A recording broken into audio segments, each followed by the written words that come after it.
Madame, Monsieur, bonsoir et bienvenue. Les vacances ne sont pas de tout repos pour certains élèves. Ils sont nombreux depuis le début des vacances à suivre des cours dans des établissements scolaires.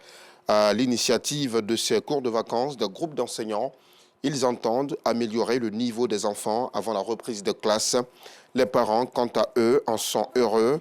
Ces cours sont une alternative pour occuper sainement les enfants. Le reportage de Georgette Ido-Fofana est à voir à 19h30. Le Rotaract Club Abidjan Atlantis a organisé une journée de bien-être sanitaire à l'endroit des populations de Krendiabo. Au programme, des campagnes de dépistage du cancer du sang, celui du col de l'utérus et du diabète. Nous vous proposerons le reportage de Joël Gossé également dans nos prochaines éditions.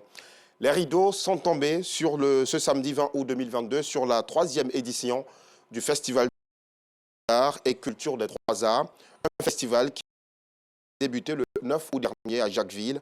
Durant 4 jours, les peuples Aladjan, Haïzi et Akouri se sont retrouvés pour valoriser le potentiel de la région des Grands Ponts à travers plusieurs activités, notamment une course de pirogue, un concours culinaire, un tournoi de football, une exposition-vente, ainsi que le concours à Oulaba. Notre reporter Joël Gossé nous fait le point, tout naturellement dans nos prochaines éditions.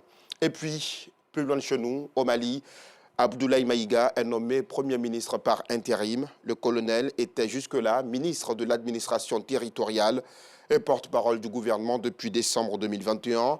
Il est devenu une figure bien connue des Maliens suite aux lectures sous un ton très provocateur de ses communiqués à la télévision nationale.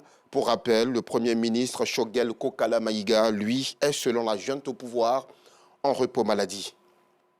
Au Kenya, Raila Odinga, le candidat malheureux de la dernière présidentielle, a déposé lundi un recours devant la Cour suprême. Il conteste les résultats de l'élection présidentielle du 9 août 2022 à laquelle il est arrivé deuxième. Voilà, c'est tout pour ce bref tour de l'actualité. Soyez des nôtres à 19h30.